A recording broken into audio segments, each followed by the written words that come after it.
crazy thing in the kidnap business. We used to get asked by FBI leadership, when is this going to be over? And the answer would be when the bad guys feel like they've gotten everything they can. Now, dissecting that statement, you're talking about when they feel like they got everything they can. So the key to kidnapping negotiations are the feelings of the bad guys. We're talking about feelings, kidnappers' feelings, which drives everything. Doesn't matter what human endeavor it is. The following is a conversation with Chris Voss, former FBI hostage and crisis negotiator and author of Never Split the Difference, Negotiating as if your life depended on it. This is the Lex Fridman podcast. To support it, please check out our sponsors in the description. And now, dear friends, here's Chris Voss. What is it like negotiating for a hostage with a kidnapper? What is the toughest part of that process? The toughest part is if it looks bad from the beginning and you got to engage in a process anyway. What are the factors that make it bad? What that makes you nervous, that if you were to observe a situation where there's general negotiation or it's a hostage negotiation, what makes you think that this is going to be difficult? If they want to make it look like they're negotiating, but they're not. Like in the 2004 time frame, Al-Qaeda in Iraq was executing people on camera for the publicity. And they wanted to make it look like they were negotiating. So they'd come on and they say, if you don't get all the women out of Iraqi women out of the jails in Iraq in 72 hours, we're going to kill a hostage. That was one of the demands in one of the cases in that time frame. Now, first of all, even if we'd have been willing, the U.S. government, the coalition would have been willing to do that, it wouldn't have been able to happen in 72 hours. So is it an impossible ask from the beginning? And so then that looks really bad. Like they're trying to make it look like they're talking reasonably, but they're not. So your hostage is in bad shape there. If they made a demand that you just, even if you wanted to do, you couldn't do.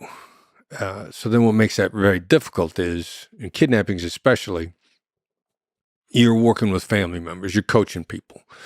Bad guys are in touch with family members, or if they're not directly in touch with family members, the other thing that Al-Qaeda was doing at that time was they didn't give us a way to talk to them. They're making statements in the media, but then not leaving their phone number, if you will. Yeah. So that's one more thing. Like they're intentionally blocking you. They're asking you to do something you can't do. They're not giving you a way to talk to them. So you got to get with the family and discuss with the family how you're going to approach things. Now, the family definitely wants to know, is this going to help? There's a bunch of cases like that in that time frame. And you got to be honest with them. It's a long shot. Our chances here are slim and none. And when it's slim and none, I'll take slim, but it's still very, very slim. And there were a number of people that were killed in that time frame before the tide finally got turned. And it was hard dealing with families at the time. Can you negotiate in public versus like a direct channel in private? Oh, yeah. Bad guys pick the media. They're making statements in the media. And that's a big clue. Their channel of choice tells you an awful lot. And if they're choosing the media, then that means there's people they're trying to appeal to. That means in their view, there's such a thing as good media. So if there's good media, there's bad media. How do you make it bad? And we made it bad for them. It just, unfortunately, it had to go through a number of iterations before they got the message and quit. In that negotiation, do you think about the value of human life? Is there a dollar figure? How do you quantify the value of human life? Yeah, that's it's like beauty. It's in the eye of the beholder. So that was the first lesson on any hostage negotiation, really any negotiation. Like, it doesn't matter what it is to you, it matters what it is to the other side. One of the things, especially in your conversation I listened to with Andrew, by the way, you guys, another thing I really liked about that conversation, first of all, I think the world of him. Yeah. Andrew Huberman. Yeah, Andrew Huberman. And you released it on my birthday. I appreciate that. So it was a nice birthday present to me. I tried to time it perfectly just for you. Yeah, nice job. Thank you. But empathy is in the eye of the beholder in every negotiation, whether it's over a car, a house, collaboration in your company with the bad guys. How does the other side see it? Now, the nice thing about kidnapping for ransom, if there's an actual ransom demand, it's an actual demand, is it's a mercenary's business. They're going to take what they could get. And they tend to be really good at figuring out how much money somebody has. So, and again, I'll keep drawing business analogies. You're looking for a job with an employer. There's a market price of the job, and then there's what the employer can pay you. Now, maybe the market price of the job market's $150,000. Employer can pay you $120,000, but it's a great job. We were talking about Elon a minute ago. Like, I'd work minimum wage to follow him around. Yeah. That would be worth it. What are the value other than the dollars? Mm-hmm. And how hard is it to get the dollars? And how quickly can you get to them? These are all things that the bad guys are good in kidnapping, are good at figuring out. So the value of human life to them is going to be, what can they get? A crazy thing in the kidnap business. We used to get asked by FBI leadership, when is this going to be over? And the answer would be when the bad guys feel like they've gotten everything they can. Now, dissecting that statement, you're talking about when they feel like they got everything they can. So the key to kidnapping negotiations are the feelings of the bad guys. We're talking about feelings, kidnappers' feelings, which drives everything. Doesn't matter what human endeavor it is. So it's not reason, it's emotion. There's no such thing as reason. I should say, for a little bit of context, I just talked yesterday with a guy named Sam Harris. Yeah. I don't know if you know Sam, but Sam, and because I was preparing for a conversation with you, I talked to him about empathy versus reason, and he lands heavily on reason. Yeah. Empathy is somewhere between useless and erroneous and leads you astray and is not effective. That reason is the only way forward. Well, let's draw some fine lines there. And the two fine lines I would draw is, first, what is your definition of empathy? And then secondly, how do people actually make up their minds? And I'm going to flip it. I'm going to go with how people make up their minds. You make up your mind based on what you care about. Period. That makes reason emotion-based. Yeah. What do you care about? You start with what you care about.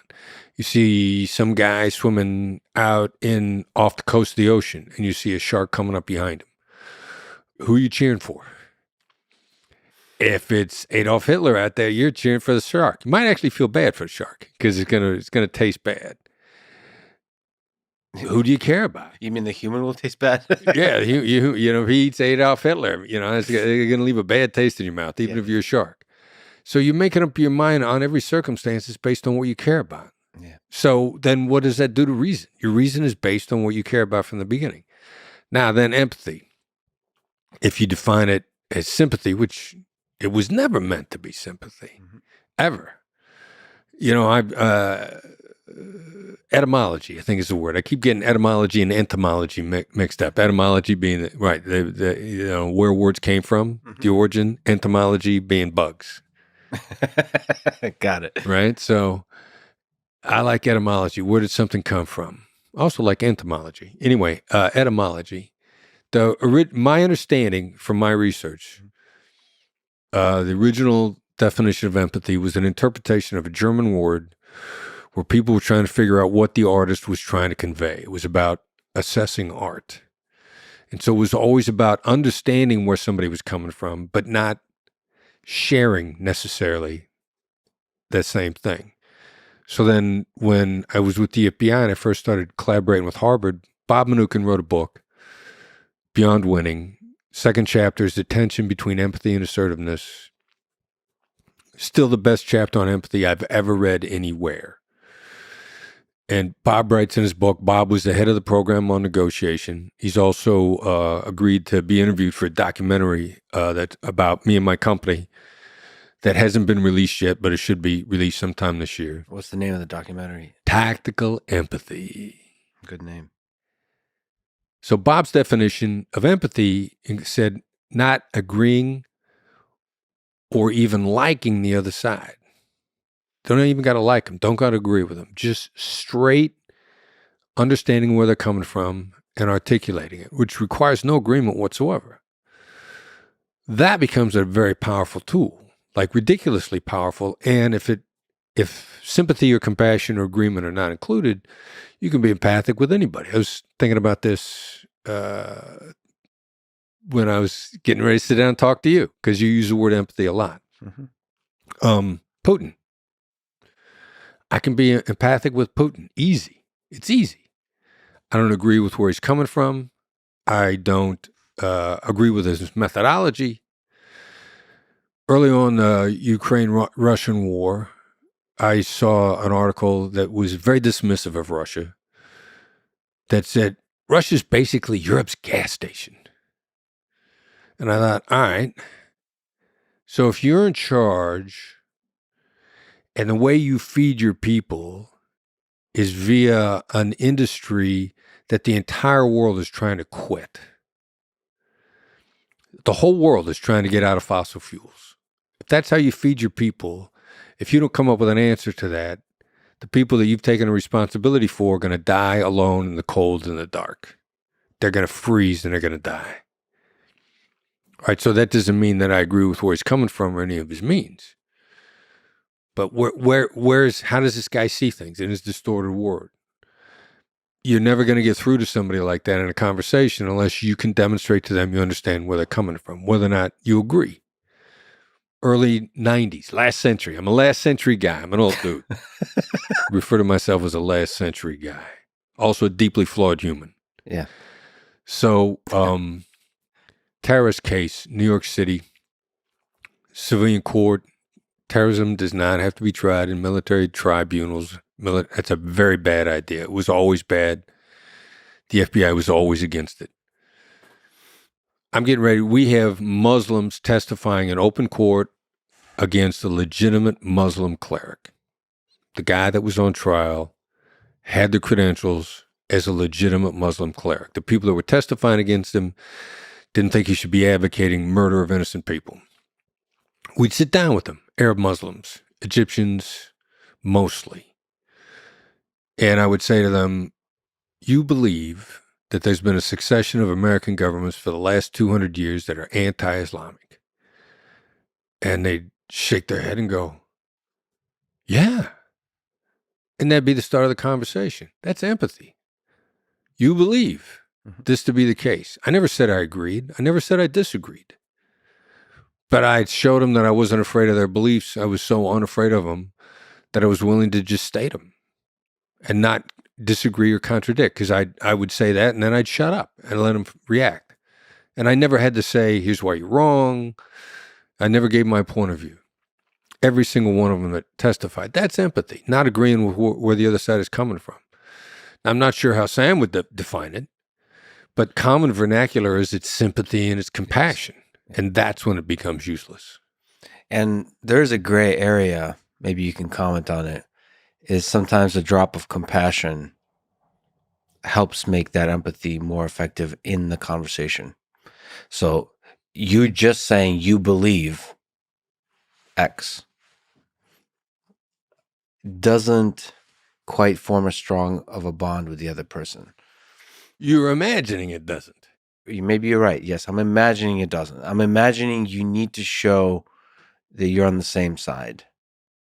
That you need to signal a little bit about your actual beliefs, at least in that moment, even if that signaling is not as deep as it sounds. But at first, basically patting the person on the back and saying, we're on the same side, brother.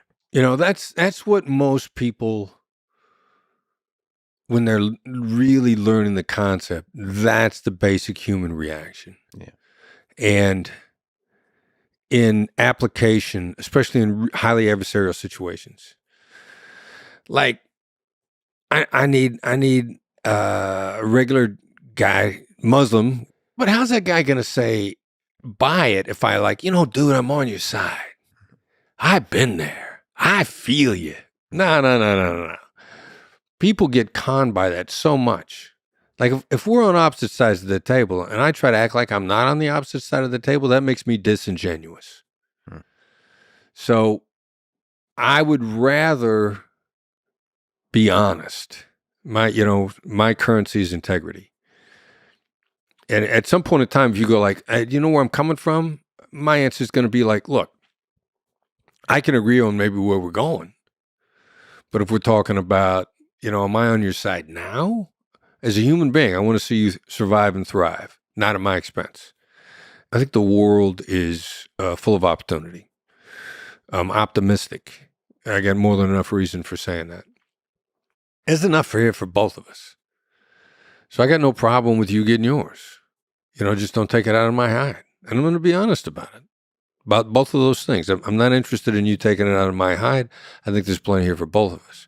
Now, I don't need to be on your side, except in a human sense. But I don't. Do I have to side with you over the war? No. Or how we're distributing the stock, or how much I get paid, or how much you make off this car. I think my experience as a layman is that empathy's not got a downside. That you don't need me to act like I'm on your side for us to make a great deal. Great deal. Well, we'll talk about two things: a great deal and a great conversation. Right. They're often going to be the same thing, but at times they're going to be different. And you mentioned Vladimir Putin. There is some Zoom level at which you do want to say we're on the same side. You said the human level. It's possible to say, kind of zoom out and say that we're all in this together. Not we Slavic people, we Europeans, but we human beings. We're the same planet. Same planet. Right. Yeah. Several years ago, and his name has evidently been mud now, but he was very nice to me, a lawyer here in town named Tom Girardi. And no shortage of bad reporting on him now. I have absolutely no idea if any of it's true. I do know that in my interaction with him, he was always a gentleman to me and was very generous. When he'd get into conversations with people, he'd always say like, let's look at 10 years from now, where we could both be in a phenomenal place together. Mm-hmm. Now let's work our way back from there. That's a good line. Yeah. And then, I saw him do it in simulations. I was teaching at USC, and we were at a function together, and a gentleman at the time told me who he was, and he was really influential. So I walked up to the guy cold, and I said, hey, how about coming and talking to my class at USC? He didn't know me other than the fact that we had a mutual acquaintance, and he graciously consented to come in. And he said, what do you want me to talk about? And I said, look, dude, just from your success here, it doesn't matter what you talk about. Either I'm going to agree or I'm going to disagree or I'm going to learn from it. My students are going to learn from it. So students want to role play with them. They dispute, let's do a negotiation. Every single time he'd go to pick a point in the future where we're both happy 10 years, 20 years from now. And let's work our way back. Now, hostage negotiator, same thing. I call into a bank. Bad guy picks up on the phone. And I'm going to say, I want you to live. I want to see you survive this. Whatever else goes with that. Let's pick a point in the future that we're both good with. And then we work our way back. And people make also, we were talking before about emotion and what you care about. People make their decisions based on their vision of the future. Like without question. I think there's a Hindu temple in the United States has been being assembled the same way that the Hindu temples were in India 1,000 years ago, by hand, volunteers, by hand. These people are knocking themselves out for a place in paradise, a vision of the future. What you will go through today, if the future portends what you want, you'll go through incredible things today. So it's a vision of the future. So you have to try to paint a vision of the future that the person you're negotiating with will like. It's just tough to do. Let's find out what their vision of the future is, and then remove yourself as a threat. Sure. If we can collaborate together, at all. If you think that I could do anything at all to help you to that point, and integrity is my currency, I'm not going to lie to you. Which gets back before that I lied to you about whether or not I'm on your side. Right now, not at the moment, we're on opposite sides of the fence. Mm-hmm. That's not going to stop us from being together in the future. Inside, you're going to say, all right, well, you didn't lie to me about today. Maybe you won't lie to me about tomorrow. So going back to world leaders, for example, whether it's Volodymyr Zelenskyy or Vladimir Putin, you don't think it closes off their mind to show that you have a different opinion? Depending upon when you showed it. Are you arguing from the beginning, or are you displaying understanding from the beginning? I don't think it stops you from being adversarial. That was the thing about Mnookin's the chapter in his book, the tension between empathy and assertiveness. Mm-hmm. I remember reading that name of the chapter, thinking like, in my business there is no tension. And then I got into it, and I thought, this is a red herring. He's drawing people in because his entire chapter is that empathy puts you in a position to assert, and that there is no tension. It's a sequencing issue. And that's why, again, I think it was written for lawyers. Yeah, sequencing issue. So timing is everything. So you emphasize the importance of, in terms of sequencing and priority, of listening, of truly listening to the other person. I'm sorry, what'd you say? That was a bad joke. I sorry. forgot. Your timing is just perfect. How do you listen? How do you truly listen to another human being? How do you notice them? How do you really hear them? I always hated the term active listening. If anything, it's proactive. Mm-hmm. And as soon as you start to try to anticipate where somebody's going, you're dialed in more. Because along the way, either you're congratulating yourself for being right, or when suddenly they say something that surprises you, you really notice it. Like, that's not what I expected. You're dialed in, you're listening. So it's proactive. And then one of the reasons, we named the book Tactical Empathy.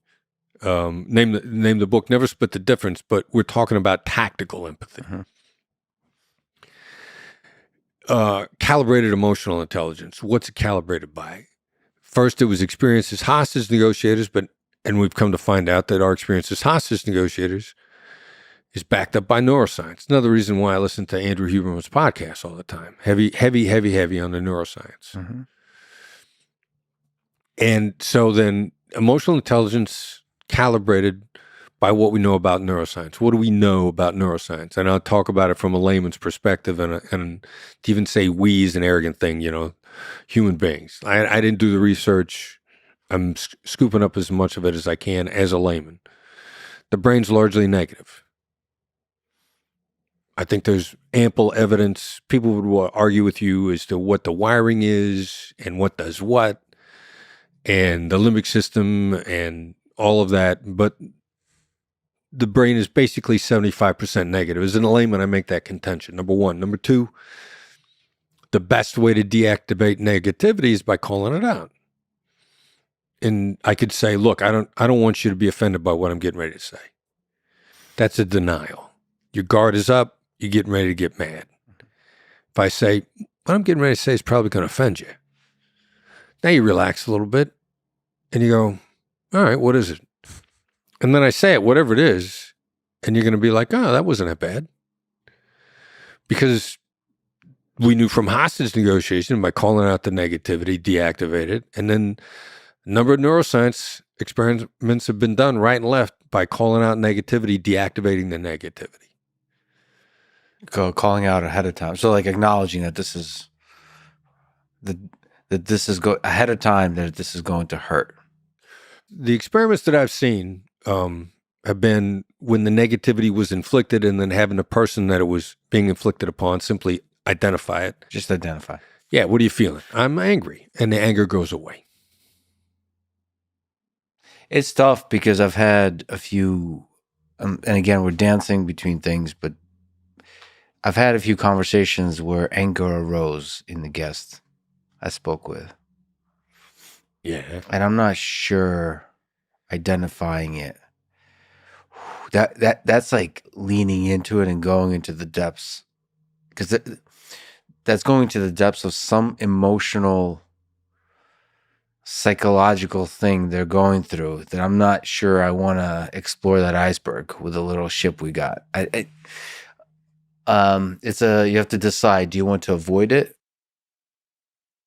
or do you want to lean into it? It's a tough choice. It's the elephant in the room. It is an elephant in the room. It is an elephant, especially when I think that's the big difference between conversations and negotiations. Negotiation ultimately is looking for closure and resolution. I think general conversations like this is more exploring. There's not necessarily a goal. Like if I had to put a goal for this conversation, there's no real goal. It's curiously exploring ideas. So that gives you freedom to not call out the elephant for a time. You could be like, all right, let's go to the next room, get a snack, and come back to the elephant. Right. All right. So I'd make a tiny adjustment on the negotiation definition. Sure. Because you said, I think, seeking closure. You used two words, and closure was one of them. Goal is maybe another. Well, yeah. What is negotiation? Well, I would say seeking collaboration. And because closure kind of puts a little bit of a finality to it. And the real problem in any negotiation is always implementation.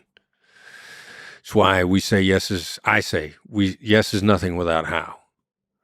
And yes, at its very best, is only a temporary aspiration. It's aspirational. It's usually counterfeit. So if you're looking for... Huh? That's a good line. Yes is usually counterfeit. It's aspirational without the how. Yeah. It's just a good line. Yeah. Thank you. I've been working on it. I was practicing. In front of the mirror before I came in today. Good. You got a bright future ahead of you. You should write a book or something, right? Yeah. Your book is excellent, by the way. Thanks. Appreciate that. What am I doing here anyway? This on Earth in general? On you, with you. I don't know. We're collaborating. Why me though? Why'd you want to talk to me? I've heard you speak in a few places. I was like, this is a fascinating human. I think on Clubhouse and different places, and then I listened to some YouTube stuff, and this is just, you meet people that are interesting. That's what I love doing with this podcast, is just exploring the mind of an interesting person. You notice people sometimes. Sometimes there's like a homeless person that's outside of 7-Eleven. I notice, who are you? Yeah. It's fascinating. It doesn't, like, I don't look at the resumes and the credentials and stuff like that. It's just being able to notice a person.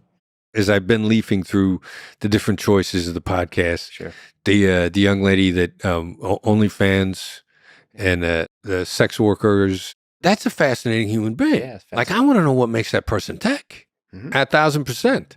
The fascinating thing about her is her worldview is almost entirely different than mine. And that's always interesting to talk to a person who just is happy, flourishing, but sees the world and the set of values she has is completely different. And is also not argumentative, is accepting of other worldviews. It's beautiful to explore that. Yeah, no kidding. I would agree. And then, thought-provoking, because I consider myself... the word I was looking for before is abundant. I think it's an abundant world. So I'm pretty optimistic. I consider myself, I don't know, happy exactly describes it, but so then if I'm happy, optimistic, abundant, I got a worldview, and then you run into somebody that has a vastly different worldview, and they're happy and they think it's abundant too. And you're like, what is going on in your head or mine, or what am I missing? Yeah, so that's fascinating. And the pie grows, which is useful for kind of negotiation. When you paint a picture of a future, if you're optimistic about that future, there's a kind of feeling like we're both going to win here. Exactly. And that's easy. We live in a world where both people can win. Yeah. And in point of fact, that's the case. Although it's a lot of people want us to think otherwise, mostly because of the negativity that I was talking about before. So the brain is generally cynical. Yeah. My description of it is the pessimistic caveman survived, and we're descendants of the pessimists. Yeah. The optimistic guy got eaten by a saber-toothed tiger. Yeah. But on the flip side, the optimists seem to be the ones that actually build stuff these days. There's the switch. Like, so at what point in time do we catch on? Because the difference between survival and success mindset. The success mindset is highly optimistic. Mhm.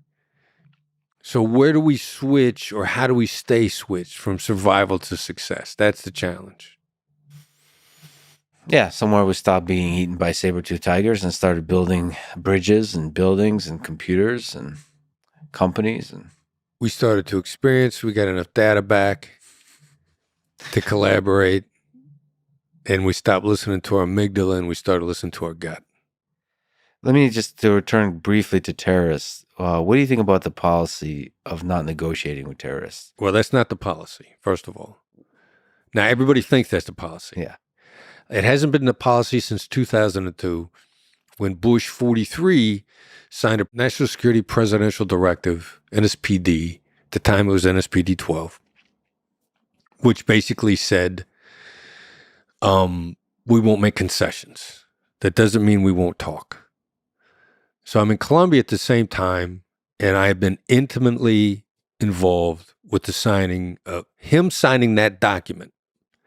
I knew exactly what it said, and he didn't inherit it from somebody else. He signed it. And I'm in Colombia, and the number 2 in the embassy says, last night on TV, the president of the United States said, we don't negotiate with terrorists. Are you calling the president of the United States a liar? And I remember thinking, like, all right, so he probably said that, and that's not on the document that he signed. So I said, look, I'm familiar with what he's signed, and that's not what it says. Well, and so the argument, but that's always been the soundbite that everybody likes. We don't negotiate with terrorists. Depends upon your definition of negotiation. If it's just communication, we negotiate with them all the time. Number one. And number two, like every president has made some boneheaded deal with the bad guys. Mm-hmm. Like Obama released 5 high-level Taliban leaders from Guantanamo in exchange for an AWOL soldier that we immediately threw in jail. And I thought that was a horrible deal. And that's putting terrorists back on the battlefield. And then Trump turned around and topped it by putting 5,000 terrorists back on the battlefield. So we haven't had a president that has stuck to that on either side of the aisle since people started throwing that out as a soundbite. What do you think of that negotiation? Forget terrorists, but the global negotiation, like with Vladimir Putin, the recent negotiation over prisoners, the exchange, the Brittney Griner. Is there a way to do that negotiation successfully? First of all, I agree with the idea that she was wrongfully detained and that she didn't deserve to be in jail, and that the U.S. government, there should be no second-class citizens ever. And whether you're a WNBA player or you're just some bonehead that walked into the wrong situation, your government should not abandon you ever, ever. Now, what they do in the meantime, there should have been a negotiation. They were desperate to make a deal at a bad time. They'd been offered far better deals and prisoner swaps earlier and turned them down. And then he gets turned up. And thank God for Brittney Griner that the public got enough attention. They kept pressure on the administration. They made a deal. Now, governments want to make those kind of deals. That's fine, as long as because that was basically a political negotiation. You're putting 5,000 Taliban back on a battlefield. That ain't negotiating with another government. You're putting 5 of them back on a battlefield. That ain't negotiating with another government that's directly contradicting this thing that you claimed. And those were all bad deals. Now, was the Brittney Griner thing a bad deal? I think it was great for her. If I was in the middle of it, it would have been better. And she still would have come home. Yeah, there's some technical aspects of that negotiation. What do you think is the value, just to linger on it, of meeting in person for the negotiation? I think it's a great idea. Can I just follow that tangent along? There's a war in Ukraine now. It's been going on over a year. It's for me personally, given my life story is a deeply personal one, and I'm returning back to that area of the world. I was there. Vladimir Zelenskyy said he doesn't want to talk to Vladimir Putin. Do you think they could get in a room together and say you were there in a room with Putin and Zelenskyy, and Biden is sitting in the back drinking a cocktail, or maybe he is at the table participating? How is it possible through negotiation, through the art of conversation, to find peace in this very tense geopolitical conflict? I think it's eminently possible. I think getting people together in person has always been a good idea.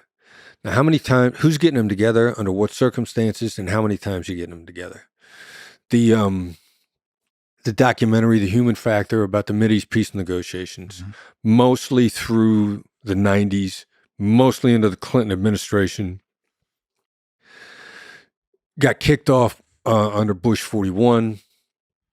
And then the documentary continues through Trump, but just touching basically on it. But they're getting Arafat and the different Israeli prime ministers together in person. And these guys do not want to talk to each other. And depending upon the prime minister, the mere thought of being on the same planet with Arafat was offensive. And they started getting these guys together in person regularly, and they started seeing each other as human beings. Yeah. And they started realizing that there was enough room on the planet for them, and that people dying was stupid. And they would slowly work things out by getting these guys together in person. So how long does it take? Who's hosting it? But it's a good idea. But the skill of achieving that thing that you talk about a lot, which is empathy, and I would say in that case, not just empathy, but empathy plus a bit. You might disagree with this, but a drop of compassion in there. I think compassion is helpful, but it's not essential. Like if you just know where I'm coming from, like the feeling of being understood. Yeah, heard and understood. That's powerful. And again, I know I picked the vast majority of this up on Andrew's podcast, but I picked it up in other places because early on, when we were putting a book together with Tal Raz, the writer, my son, uncredited co-author. So the book's really a collaboration between me, my son Brandon, and Tal Raz. And we're driving for that's right. When somebody feels like what you've said is completely their position, they say that's right. Not you're right, but that's right. So Tal says, I think what's happening here is you're triggering a subtle epiphany in somebody. So I'm like, all right, I'll buy that. So I start looking up the neuroscience of the feeling of epiphany, getting a hit of oxytocin and serotonin. Oxytocin is a bonding drug. You bond to me. I don't bond to you. When you feel completely understood by me, you bond to me. Then in one of the relationship podcasts that I'm listening to on Andrew, it says oxytocin inclines people to tell the truth. You're more honest. All right, so you feel deeply understood by me, you bond to me, and you start getting more honest with me. Serotonin, the neurochemical of satisfaction. Epiphany, you feel oxytocin and serotonin. Being understood. All right, I got you bonding to me, I got you being more honest with me, and I got you feeling more satisfied, so you want less. What more do you want out of a negotiation? Of course, there's already, with leaders and great negotiators, there's walls built up, defense mechanisms against that, right? You're resisting this basic chemistry, but yes, you should have that. You should work towards that kind of empathy. And I personally believe, I don't actually understand why, but I've observed it time and time again, but getting in a room together and really talking, whether privately or publicly, but really talking. And like this, so I'll comment on this. So right now, this is being recorded, and a few folks will hear this. But when you really do a good job of this kind of conversation, you forget there's cameras. Right. And that's much better than there being even a third person in the room. But often when world leaders meet, there's like press or there's others in the room. Right. Like, as you know, man to man or man to woman. You have to like meet in a saloon, just the two of you, and talk. There's some intimacy and power to that to achieve the if you're also willing to couple that with empathy, to really hear the other person. Yeah. I don't know what that is. That's like a deep, deep intimacy that happens. And I think there's actually, because we get asked this in a Black Swan group all the time, like, how do you, Zoom, that's bad, because you don't have the same visual feedback on Zoom. Yeah. And that's not true. Like you and I see you from the waist up right now. If we were on Zoom, I'd be looking at you from the waist up. I'm not wearing pants, yeah. For the internet. I apologize for that. Sorry, yeah. You only see a small portion. That's usually where I go. But anyway. I'm glad we both have ridiculous sense of humor. I appreciate it. But what makes us different in person? I actually think I think there's energy that we're unable. We don't have the instrumentation to define yet, and I think that there's a feel. I think there's an actual energetic feel that changes. And just because just because we can't measure it, doesn't mean it's not there.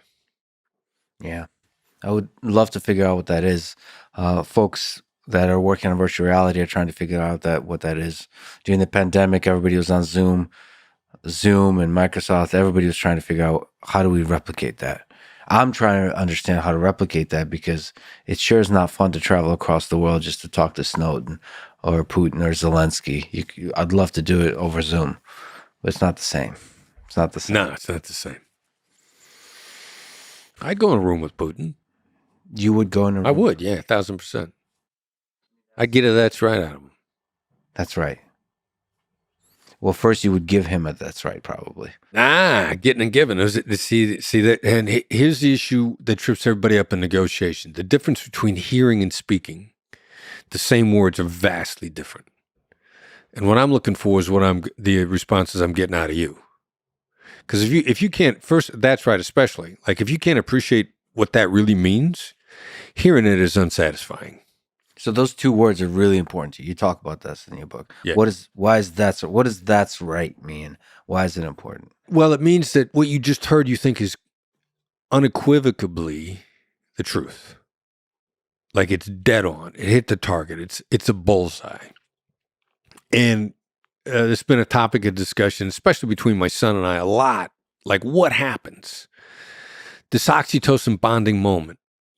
And his contention has always been like, Donald Trump is the poster child of what it means, because Donald Trump's addressing an audience, he's in a debate with Hillary, or he's giving a speech someplace. And when the people that are devoted to him, when they believe that what he's just said is completely right, it's insightful, they look at him or they look at the TV and they go, that's right. And it's what people say when they're bought into what they just heard. Now, if you're not convinced of the way that Donald Trump's followers are bonded to him, and he also, just like this, in my view, destroys the idea of common ground.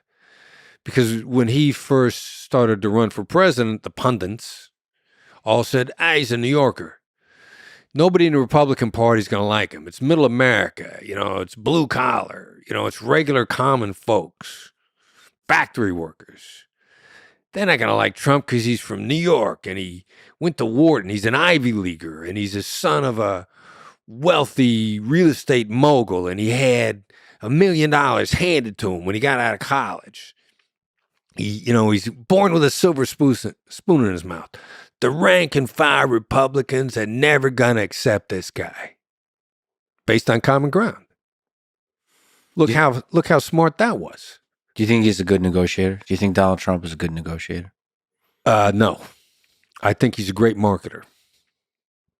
If you look at his negotiation track record, all right, so I started following Donald Trump in the 80s when I was in New York. I'm a last century guy. He's a last century guy. We've got mutual acquaintances. The minister that married him to Mahler Maples was a friend of mine, close friend of mine. And in 1998, I threw a fundraiser in his apartment at Trump Tower that he attended. So, no shortage of mutual friends. We went to the same church. Still have mutual acquaintances, friends. I don't know, and I've watched his track record, negotiation history, which is exactly his track record with North Korea. Where are we with North Korea? What was the deal that he made with North Korea? See, your answer is the same as everybody else's. Well, I remember it started out with a lot of fanfare. Yeah. But I don't know what happened because nothing ever happens. It's more public fanfare, so marketing-minded presentation. Starts out with a bang. If he doesn't cut the deal in a really short period of time, he moves on. And everybody wonders what had happened because there was so much fanfare at the beginning. Now, at the beginning, him even opening that dialogue with North Korea was masterful. Like I was such a fan when you got a president of the United States that is willing to sit down and talk with a leader of another nation, when every other president, all their advisors are saying, the leader of North Korea is beneath you. You cannot dignify him by responding to him directly. And consequently, the Trump administration inherits a can of worms that has been simmering for 30 years. He didn't get us into that. And he opened up a dialogue where nobody else was capable of opening a dialogue. And then it just went away. Nobody knows what happened. And there was no deal made. Now, great negotiators make deals. What do you think about these accusations that he's a narcissist? If you're a narcissist, does that help you or hurt you? Is there a more popular term these days than narcissist? Everybody's a narcissist. Everybody you don't like is a narcissist. Like the homeless guy down on the corner. He's a narcissist. That's why he's there. Yeah. It's lost meaning for you a little bit? Yeah. First of all, most psychological terms, as a hostage negotiator, and really, we were never into psychology. And we steered away from it because psychology, at best, is soft science. If it's not informed these days, if it's not informed by real studies or neuroscience, the guys that I'm impressed with these days, psychologists, neuroscientists. Now I'm interested in that guy or gal. But then psychology convention. Do you get them all together and they all agree? No. But also the interesting thing about psychology is each individual person is way more complicated than the category psychology tries to create. And there's something about the human brain. The moment you classify somebody as a narcissist or depressed or bipolar or insane in any kind of way, for some reason you give yourself a convenient excuse not to see them as a complicated human being, to empathize with them. I had that when I was talking to, I did an interview with Kanye West, and then there's a lot of popular opinions about him being mentally unwell and so on. Right. And I felt that kind of way of thinking is a very convenient way of thinking, to ignore the fact that he's a human being that, again, wants to be understood and heard. And that's the only way you can have that conversation. Yeah, I agree completely. That's right. I feel so close to you now. It might be because I'm not wearing pants. All right. So what we're you're funnier than I am. That bothers me. All right. I'll say something stupid soon enough. Don't worry about it. But you said we were talking about terrorists and not negotiating with terrorists. Is there something? Nice job going all the way back to where that rabbit hole started. We're Alice in Wonderland right now. Is there something about walking away, of not negotiating? Is there power in that? All right. So it depends upon whether or not you're doing it with integrity or a tactic to start with. And then also, hostage negotiators are successful 93% of the time, kind of across the board, which means that the 7% of the time it's going to go bad. And that was my old boss, Gary Nessner. I learned so much from Gary. But a phrase that he used over and over and over again until I finally worked the case and went bad was, this is going to be the best chance of success. And then something went bad. And I remember thinking like, well, best chance of success is no guarantee of success. So your question is, are there negotiations you should walk away from? If you got no shot at success, then don't negotiate. And there, you have to accept the fact there's some deals you're never going to make. You know, we teach in my company, it's not a sin to not get the deal. It's a sin to take a long time to not get the deal.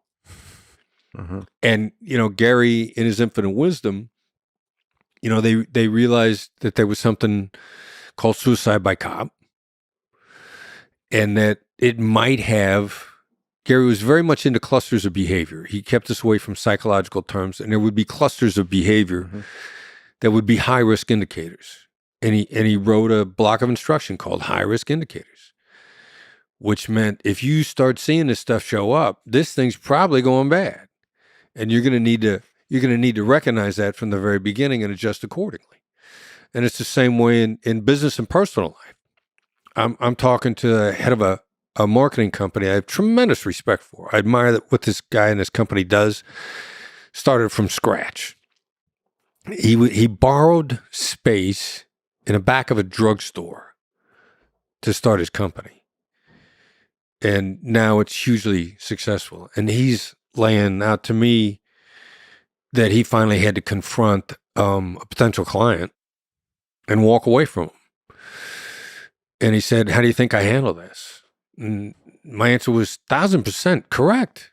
And as a matter of fact, the behavior that he indicated, he's a type, and you should have walked away sooner than you did, because this guy was playing you the whole time. Al-Qaeda, 2004, they're playing us. They're not negotiating. We called them out on it.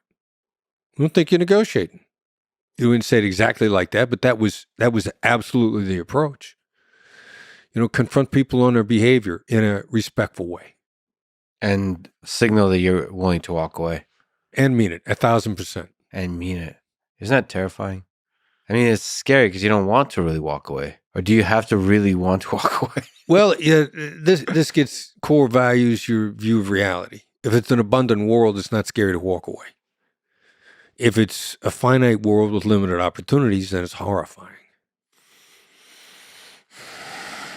But you have to use that worldview to be willing to actually walk away. Yeah. It could be walking away from a lot of money. It could be walking away from something that's going to hurt people. Because if you lose a hostage. Yeah, well, but if they're not going to let the hostage out. Yeah. Suicide by cop, they ain't letting them go. The 7%, how do most negotiations fail? The bad guys were never there to make a deal in the first place. If it was suicide by cop, if they were there if they're on a killing journey, it's an Israeli phrase. If they're on a killing journey and the actions that they're currently engaged in are part of that killing journey. Killing journey. Is there advice you can give about, you mentioned Israel, Palestine, the Middle East, taking on a few conversations on that topic. Is there hope for that part of the world? And from that hope, is there some advice you could lend? Yeah, I think there's hope. Then I got friends on both sides. And also when after I left the FBI, most people listening to this probably not going to remember who Rodney Dangerfield was. Oh, come on. But he's a comedian. Still doesn't get any respect. Yeah. Yeah. And New Yorker? Is he a New Yorker? I think he was a New York guy. Or like Jersey or something, yeah. Yeah, and he did a movie a long time ago called Back to School. He went back to school as an old guy back to school. So I went back to school after I left the FBI. I did get a master's at Harvard Kennedy. And that's where, I'm running across people on both sides of that. Mm-hmm. And when they could talk, they said, let's start from the premise that both sides want a better life for our kids, which is this version that I was telling you earlier from Tom Girardi. Let's pick a point in the future that we're both happy with. And they found that they could talk. All right, so it might not be better for us. How do we make it better for our kids? And that's where the hope derives from, because I think both sides ultimately want it to be better for their kids, which is why they still engage in interactions, and which is why I think the leadership, regardless of how compromised they might be on either side. There are few straight players in the game in the Middle East, or anywhere for that matter. But they want a better future for their kids. You get people to agree that you want a better future for your kids, now you can start talking about, well, how do we work our way back from that? And then, all right, so we got a mutual point in the future.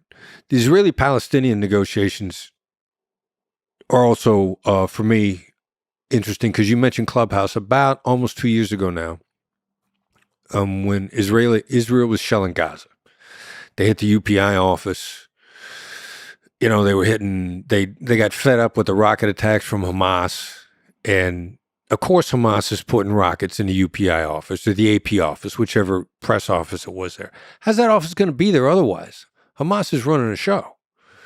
You're not going to run that office unless you let them store weapons there. That's just part of the game. And where are they going to storm in specially designated ammunition dumps? No, they're going to put them in schools. They're going to put them in hospitals. They're going to put them in all the places that when Israel hits them, they're going to look really bad.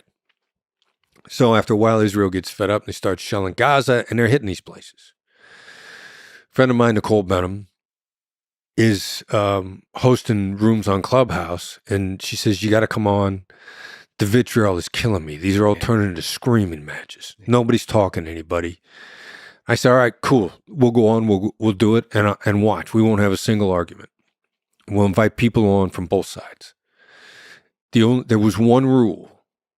Before you started to describe what you thought of the other side, you had to say, before I disagree with you, here's what I think your position is.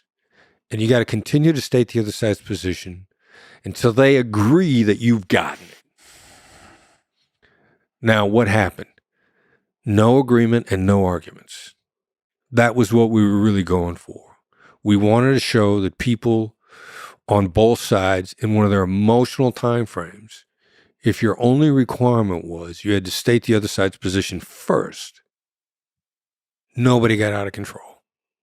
Did it work? That's exactly what happened. We wanted to show people that you can have conversations that do not devolve into screaming matches with vitriol, talking about how you're dedicated to the destruction of the other side. Just first, see if you can outline where they're coming from. That's really impressive because I've just, having seen on Clubhouse, people, which part of the reason I liked Clubhouse, you get to hear voices from all sides. They were emotionally intense. Right.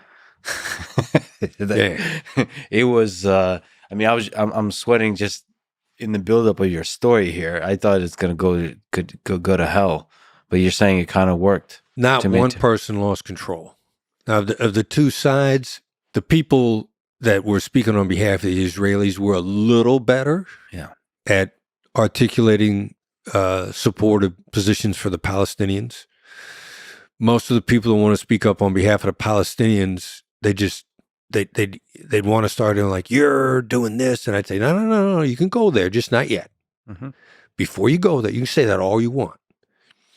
Before you go there, you've got to try to articulate to them where they're coming from. They got to tell you got it right. And what would consistently happen is there's a leveling out of a person to try to see the other side's perspective and articulate it. It's enormously beneficial to the person who's trying to do it, which was really the point that we were trying to make. It's a really interesting exercise. I mean, that by way of advice.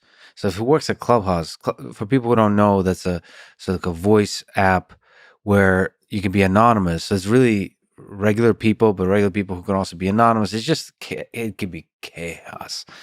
If it works there, that's really interesting. For when you sit down for a conversation across the table from somebody, don't have them even steel man the other side.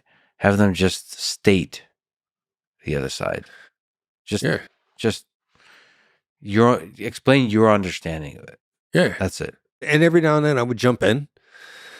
Like, and as somebody supporting Israel, whoever the heck they were, and they'd say a couple things. And the Palestinian guy would be like, or gal, or supportive of them, would say, you missed some stuff. And I'd say, let me jump in. First of all, I know what the Nakba is. The Nakba is a catastrophe. Mm-hmm. That's the day Israel was born. You know, for the rest of the world, it's the birth of Israel. For you, it's the Nakba. I said, you've got members of your family that are still walking around carrying keys to the front door of the house they abandoned. And they'd be like, yeah. And I'd say, you feel bad that, in point of fact, that in World War II, the world stood back and watched while the Nazis threw the Jews off a building. The only problem was they landed on you. And they'd be like, yeah, that's where they're coming from. So articulating, deeply what the other side feels is transformative for both people involved in the process. What's the toughest negotiation you've ever been a part of, or maybe observed or heard of? What's a difficult case you just stands out to you, or maybe you just want one of many? Well, the stuff we went through with Al-Qaeda in and around Iraq and Saudi. First one was in Saudi in 2004 timeframe. The hardest part about that was working with family members and not deceiving them about the possibility of the outcome. Yeah, how do you talk to family members? Is that part of the negotiation? Yeah. Empathy, learning empathy the hard way. And then being able to take it up to higher levels. Because at its base level, a guy that we're working with now that's coaching us in EOS and is a business partner, his name is Jonathan Smith, he pointed out to us that there's a shu-ha-ri concept. Are you familiar with shu-ha-ri? It's a martial arts concept. And shu is do it exactly as the master is telling you to do it. Wax on, wax off, Karate Kid stuff. Mm-hmm. Ha is when you've done the repetitions enough times, you're getting a feel for it, and you begin to see the same lessons coming from other masters. You're seeing the same thing show up in other places. And at the Ri level, you're still in the discipline, but you're making up your own rules. It's almost a flow state. Mm-hmm. And you don't realize that you're making up your own rules. And if somebody asks you where you learn that, you probably say, my sensei taught it to me. My master taught it to me. This will come back around to negotiating with families pretty quick. We did this once because there's a bunch of people that we coach, business people that are scared of the amount of money that they're losing if we're not coaching them regularly. One of these guys, Michael, we're interviewing him for a social media posting about 2 years ago. And Michael says, yeah, you got to gather data with your eyes. And I remember and I went, ooh, I like that. I said, where did you hear that before? And he goes, I don't know. I heard it from you, I think. And I'm like, no. I didn't remember saying that. Yeah. That's the first time I've heard that. He's in Ri. So what's this got to do with families? Empathy at its base level and the shu level, I learned it on the suicide hotline, is saying like, you sound angry. I'm just calling out the elephant in the room. Your emotions, what's driving you. I'm throwing a label on your affect. And I'm saying you sound, or it sounds like you are, because that's the basic Karate Kid wax on, wax off approach. Now, there are a lot of hostage negotiators that'll tell you empathy doesn't work at home. Not true. They've never gotten out of shu. Mm-hmm.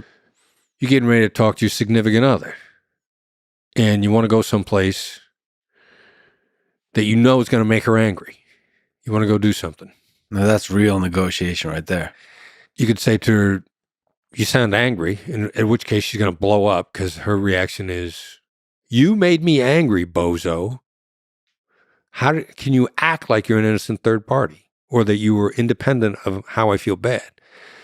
And you learn a little bit more, and you say the high level is probably going to make you angry. And then what I did with families, I knew how they felt before I walked in the door. I knew that they were scared to death. You find out that your husband, your father, your brother has been grabbed by Al-Qaeda, who are in the business of chopping people's heads off. You're going to be horrified. I can't walk into them and go like, you sound angry. Of course I'm angry, you idiot. But knowing what they are, I used to walk into families' houses and I'd say, I know you're angry. Now, what do the circumstances dictate that they should also feel? They're going to feel abandoned by their government. They're going to feel totally alone. They're going to be scared. And they're going to be angry because they feel the government abandoned them. Now, in point of fact, is this an accurate statement that their loved one voluntarily went into a war zone and voluntarily went someplace their government told them not to go? Are the facts that the government abandoned them? Absolutely not. As a matter of fact, the government tried to get them to not go, and they went anyway. But that doesn't change how they felt in the moment. And I'd walk into a house and I go, I know you're angry. I know you feel abandoned and alone. And I know you're horrified. And I know you feel the United States government has abandoned you. And they would look at me and go like, yeah. What do we do now? Now we're ready to rock. Is there, with Al-Qaeda or in general, is there a language barrier too? It could be just barriers of different communication styles. I mean, you got like a New Yorker way about it. That might make somebody from like, I don't know, Laguna Beach uncomfortable. Do you feel that language barrier in communication is that language and communication style in itself creating a barrier? You got a barrier when you think that your way is the way. Sure, that's the biggest barrier. Yeah. Like, and that happens all the time. When people talk about, what about cross-cultural negotiations? You know, what hand do I got to shake hands with? Sure. So that I can get my way. Mm-hmm. Well, if you strip it all down, we're all basically the same blank slate when we were born. Everybody's got a limbic system. Everybody's limbic system works pretty much the same way. People are driven by the same sorts of decisions. How does this affect my future? What am I at risk of losing? How does this affect my identity? You're an Al-Qaeda kidnapper. You're a New York City businessman. You're a tobacco farmer in the South. All making those same decisions based on those same things. So as soon as I start to navigate that, and I tailor my approach, which is what empathy is, to what you think, how you see things. So I can be the biggest goofball ever from, if you live in the South, yeah, maybe I'm a New Yorker, or I'm somebody from LA or somebody from Chicago. Mm-hmm. But my geography is foreign to you. But as soon as I start dialing in on how you see things, suddenly you're listening. What about the three voices you talk about? The different voices you can use in that communication. Right. The assertive voice, direct and honest. I'm a natural born assertive. Natural born. I thought we're all blank slate. You're born. Well, stop catching me on what I said. How dare you accuse me of what I've said? To quote Bono, I stand accused of what I've said, the things I've said. That's a good line. He's got a few good lines. Yeah. So assertive voice, you're born that way. Which one, what are the other ones? Analyst. Mm-hmm. You're an analyst. And I can tell you're assertive. Yeah. What's an analyst voice? Well, an analyst is close. The smarter, more thoughtful. No, as a matter of fact. Look, you ever do a decision tree? Yeah. See, you like it too, don't you? So decision trees, I'm a computer scientist, so I like mathematical, systematic ways of seeing the world. There's an analyst. You think Donald Trump would ever say that? Unlikely. Wait, is he more the assertive kind? He's a natural born assertive, yeah. Yeah. Are all New Yorkers like this? Is this something in the water? No, that's the craziest thing. I mean, there's an affect that a city can have. Yeah. And, New York's Northeast, not just New York, But the Northeast is a little more the affect of the area, of the culture of the area. The individuals still boil down into the three types across the board. What's the third one? Accommodator, smiling, optimistic, hopeful. Yeah. I'm 1,000% convinced that the phrase "hope is not a strategy" is designed at people's frustration over a third of the population being accommodators that are hope-driven. I hope this works out. And they're very on the surface, they're very relationship-oriented. They tend to appear to be very positive, and they are. But it's really built around hope. And the idea is you can adopt these three voices. You can learn them. They're all learnable. Analysts are often mistaken for accommodators because, as you said before, analysts are more introspective, more analytical. They're looking at the systems at work, and if they like to learn, they notice that accommodators make more deals than they make. They also notice that there's a higher failure rate of the deals. But since they notice stuff and they think about it, they catch on faster than assertives do that the pleasant nature of an accommodator contributes strongly to them making deals. Like my daughter-in-law is an analyst. Another descriptor we have an analyst are assassins. Mm-hmm. An analyst will snipe you from 1,000 yards out in the middle of the night, and you never know what hit you, and they're really happy with that. But how has assertiveness, the assertive voice, served you in negotiation? Poorly. The assertive voice is almost always counterproductive. It feels like getting hit in the face with a brick. And that's almost always counterproductive. So for me to be more effective, especially in a negotiation, I'll need to slow down and smile. I heard that Teddy Roosevelt was a good negotiator and that he was extremely stubborn. And perhaps the right term for that would be assertive, but he picked his battles. Is there some value to holding strong to principle? So I don't even know if that's probably the opposite of empathy. Are there times when you can just be extremely stubborn to your principles to win a negotiation? We do it all the time. We just, we're just nice about it. Okay. It helps to be nice, you're saying. Well, yes, because I need you to hear me. And the assertive tone of voice. So when we do our training, typically we do an exercise called 60 seconds or she dies. Mm-hmm. And I play the bad guy bank robber, and I ask you to be the hostage negotiator. And your job is I'll give you the 4 real world constraints, and then you got to try and negotiate me out of the bank. Now we're doing this. Now the first voice that I always use in that exercise is the assertive voice, which is the commanding voice. It's the voice that all police officers are taught to use in the street. Issue loud and clear commands. To me, I don't feel like I'm attacking you. I just feel like I'm being direct and honest and clear. Mm-hmm. You, on the other hand, feel attacked. Now, we're doing this exercise in Austin a couple of years ago. The first participant has an Apple Watch on. Mm-hmm. He tells us afterwards that sitting still, not even answering, when he first gets hit in the face with the assertive voice, his heart rate jumped to 170. Which is a typical fight or flight reaction. I come at you like I'm fighting you.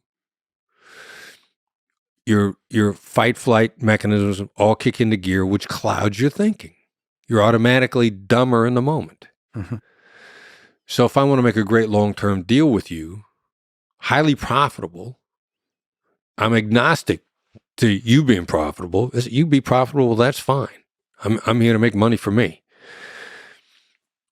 Me making you dumber will always hurt me. Me making you feel attacked will always hurt me. So there's never a value in you making me afraid. There's never a long-term value in it. That's it's another thing that tall Roz, when we were writing a book, braced me on. Because he said, there's scientific data out there that's called strategic umbrage. Well, there's data. Well, whether or not it's scientific, I would call that into question. But he said, there's studies out there that show that strategic umbrage works. And another thing that I also enjoy, you probably get tired of me saying wonderful things about Andrew. He taught me. There's never enough wonderful things to say about the great Andrew Huberman, the host of the Huberman Lab podcast that everybody should subscribe to. You should talk to Andrew. You're funnier than he is, though. I'll give you that. Andrew? He's funny accidentally. He makes me laugh all the time, not when he's trying to be funny. Yeah, he's one of the people in this world that's truly legit. He's a really strong scientist and a really strong communicator and a good human being. And those together don't come often, and it's nice to see. Yeah. Yeah, he's a treasure, national treasure. Anyway, you were saying. Well, he sort of taught me how to think about data and studies and science, and also from different books that he's turned me on to. It's really helped me think about this stuff. So the studies about strategic umbrage were done, the ones that I've seen that show it's effective. There were simulated negotiations with college students. Now, here's the problem with that.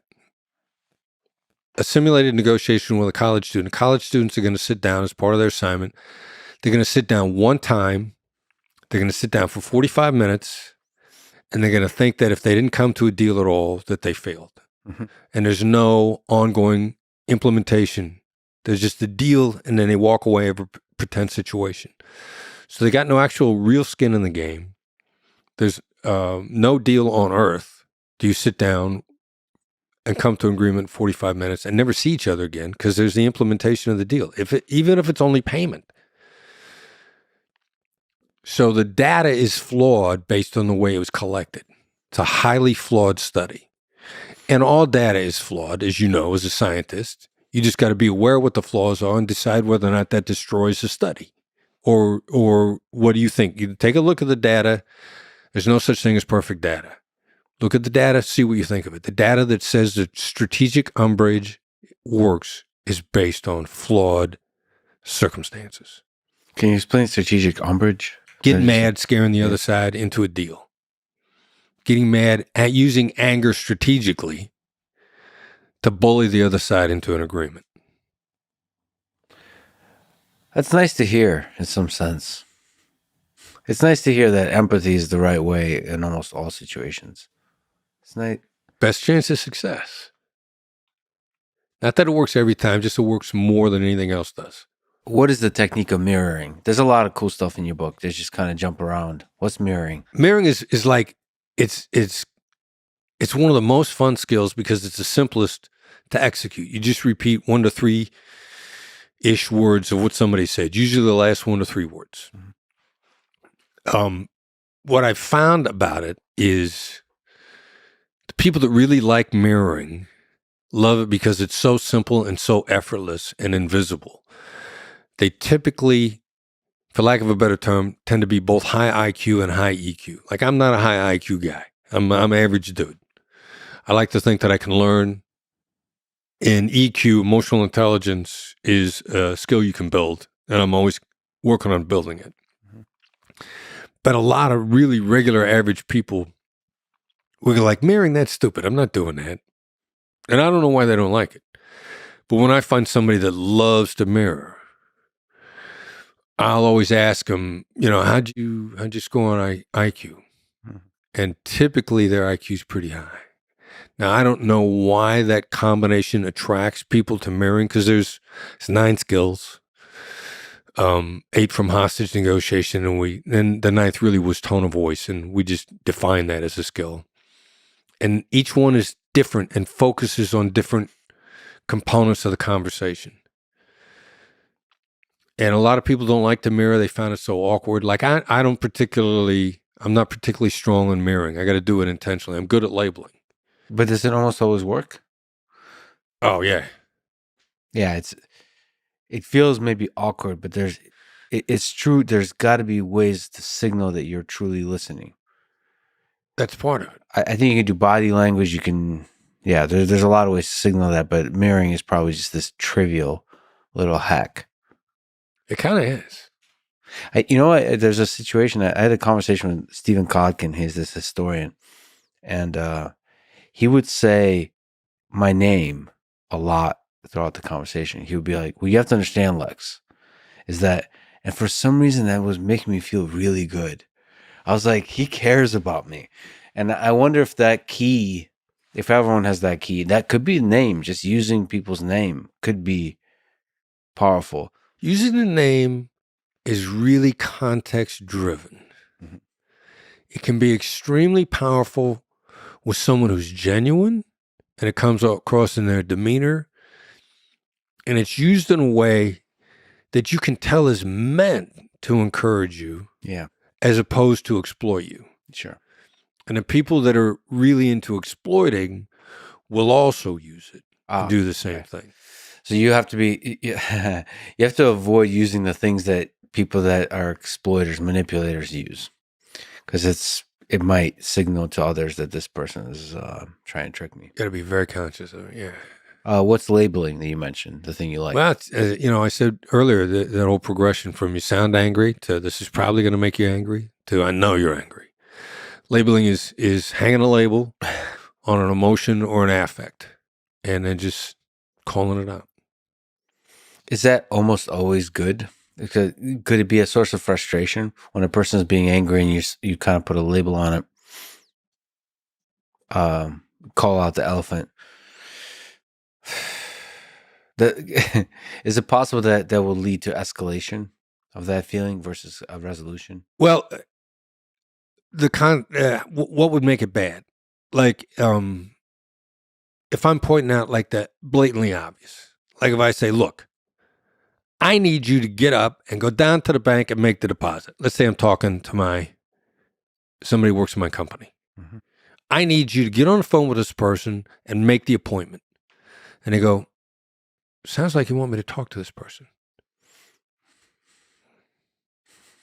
Yes. That would be annoying. Yeah. If it's just so absurdly obvious that there's no insight in your label at all. And as soon as you're demonstrating an awareness or a subtlety or an insight, either to you or to them, now we're making progress. So the only time a label could ever potentially be counterproductive is like if you weren't actually listening and the label indicates that you're not listening. You know, I'm teaching at USC and I'm teaching labels, and, one of the kids in a class, he just wants to take the skills and make his deals and just hustle them. Yeah. And he's just looking for the hustle. Yeah. So he writes up a paper about, he goes, there's some malls, I think over by Palm Springs or someplace, some outlet malls. A lot of people go to buy suits. So he goes in there and he immediately starts the bargaining that my book teaches with no empathy. And he's like, throws a price to the guy, and the guy's like, no. And he throws another price to the guy, and the guy's like, no. And then he says to the guy behind the counter, sounds like we can make a deal. Like, no, it doesn't. I just shot down everything you just said. If anything, it sounds like we're never going to make a deal. Yeah. But he tried to use this label for manipulation. Now, the guy didn't get mad on the other side, but it's like, clearly this dude is not listening to me. And at the core of everything, you have a bunch of almost like hacks, like techniques you can use, but at the core of it is empathy. At the core of it is empathy, yeah. That's the main thing. And be able to just sit there and listen. And perceive. Yeah, and look for insights. You know what? I like silence. Or like you're both sitting there chilling with a drink, looking up at the stars. There's a moment, the silence makes you kind of zoom out and realize you're in this together, as opposed to playing a game or some kind of like chess game of negotiation. You're in it together. I don't know. There's some intimacy to the silence. And like, if I'll ask a question and just let the other person sit there in silence before they answer, or vice versa. They ask me a question, I sit there in silence. It's a big, it feels like a big intimate thing. Yes. And the other two types, until they've experienced that, are afraid of it. Yeah. And what I'm actually going to do is, for whatever reason, I'm really comfortable with silence. I think because I've experienced its effectiveness, and also my son Brandon, like he's the king of dynamic silence. Mhm. Like he coaches people. He says, "Go silent, count thousands to yourself. Don't stop till you run out of numbers." That's a good line. He's also good, full of good lines. He is. That is. And so there's so much to it. But the other two types are natural wiring against it until they've experienced it. And, your gut instinct, intuition's giving you data once you've experienced it. Yeah. But your amygdala is kicking into gear. Again, sorry, I realize it's more complicated than that. Until you've experienced it. So accommodators, hope-based. How do they signal fury? The silent treatment. So when you go silent, they're scared to death you're furious. Yeah. Because that's how they indicate it. The assertive thinks that you as the analyst went silent because you want them to talk some more. Mm-hmm. When in point of fact, you're thinking and I love your description, the feeling of intimacy in silence and experiencing the moment, because I'm actually going to factor that into trying to get the accommodators love shared intimacy. They would love to experience a moment. And I can see that being very compelling, them be willing to cross that chasm and experience silence and see how it works for them. Yeah, it's nerve-wracking, which is why it's intimate. Because you start thinking, what's the other person thinking? Are we actually going to do this? Are we going to sit here for 10 seconds and count? I mean, there's tricks to it, I guess, like Brendan says, is to just count it out and realize through data that there's intimacy to it. I had a friend of mine, he lost his voice because singing.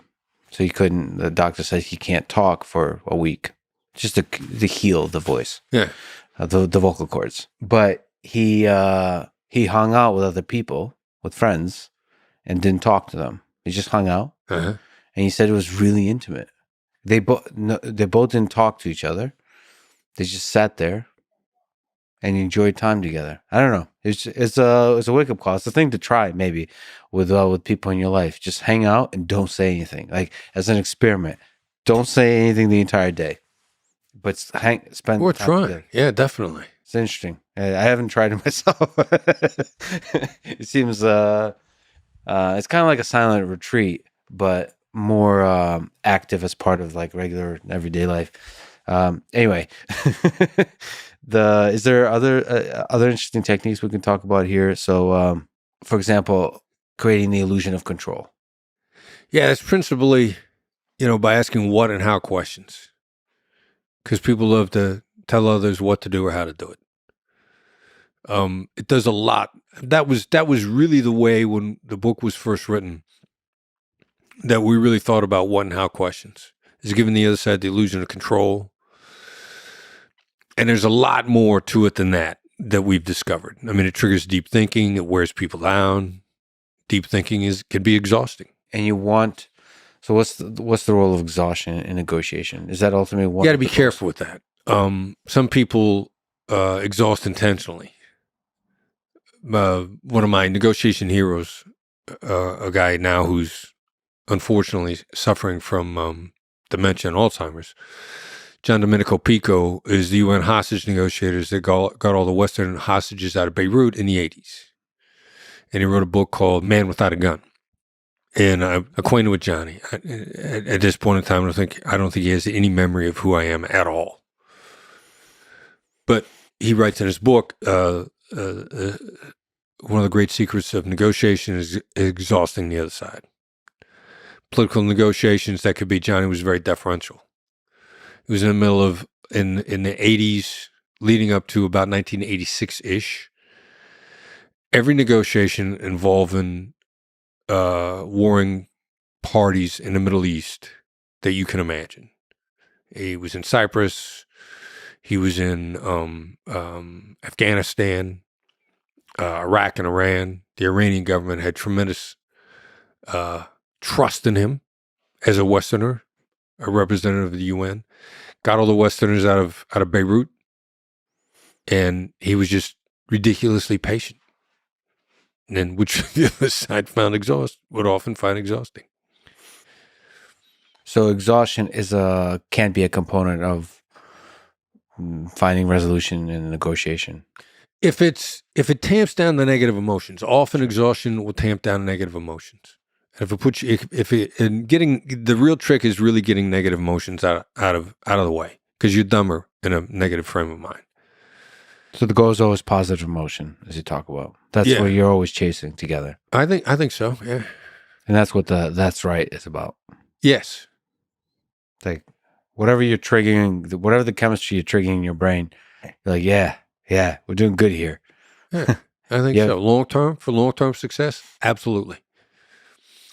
How's the word fair used and abused? The F bomb, as you call it.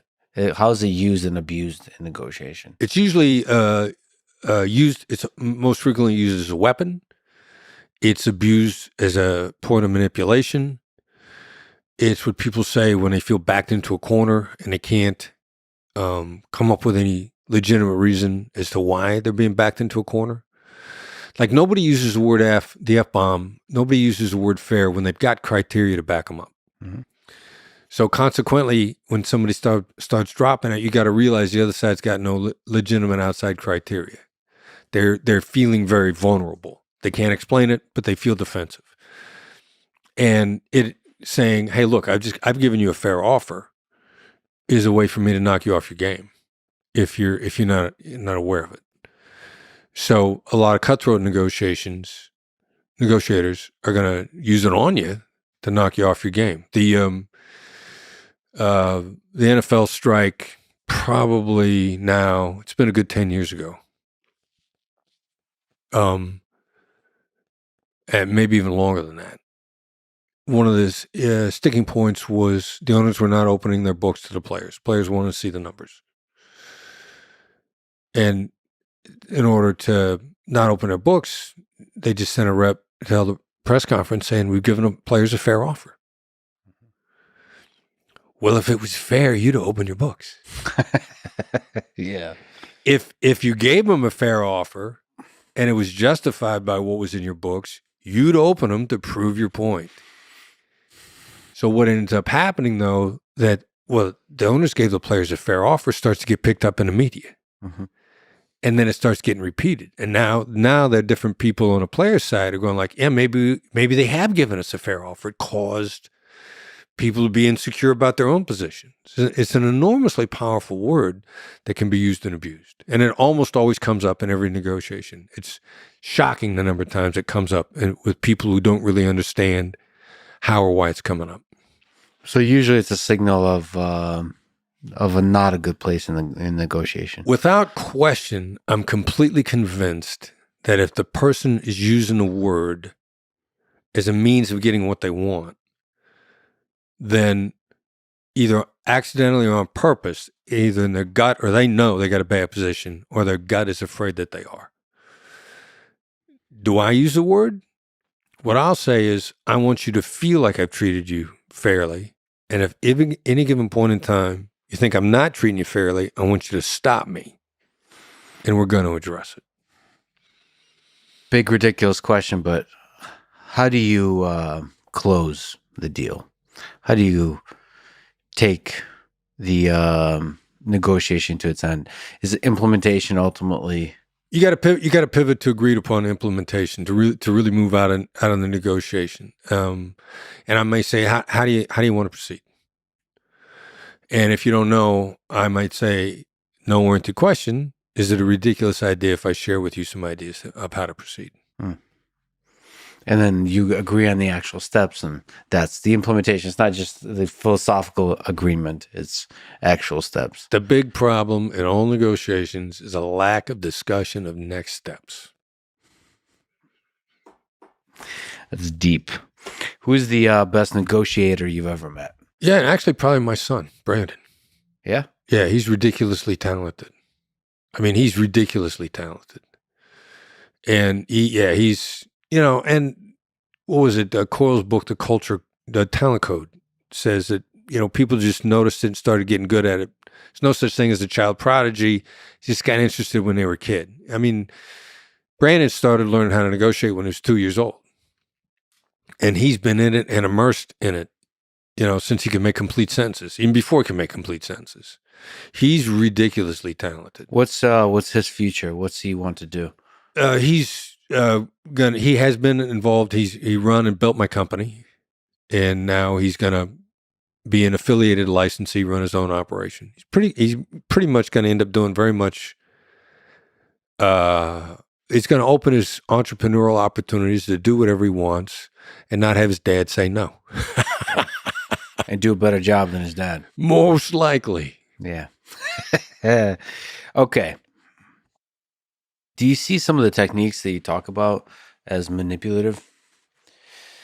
Manipulation is whether or not I'm trying to exploit you, hurt you. Am I trying to manipulate a bank robber into letting me save his life? Yeah. So manipulation is like, what am I trying to do to you? Yeah. So you don't see the negative connotation. If you're trying to bring a better future, it's not manipulation. It's not. If I'm trying to bring a better future, if I'm being genuine and honest, like I compliment you. Yeah. If my compliment is genuine, that's not manipulation. Like, but if I think, you got a pair of shoes that are the dumbest looking things I've ever seen. Mm-hmm. And I go, wow, those are great shoes. No, that's manipulation. So there's guys like Warren Buffett who are big on integrity and honesty. What's the role of lying in effective Lying is a bad idea. Lying is just a bad idea for a variety of reasons. First of all, there's a really good chance the other side is a better liar than you are. They're going to spot it right off the bat. Yeah. Secondly, they could be luring you into a trap to see if you will lie. Thirdly, the chances are they're going to find out that you lied to them eventually is really high. And then the penalties and the taxes are going to be way higher than what you had in the first place. So long term, you want to have a reputation of somebody with integrity, and the more you lie, the harder it is to maintain that reputation. Yeah, exactly. And word's going to get out. Yeah. So if we can just return to that question, what's the difference between a good conversation and a good negotiation?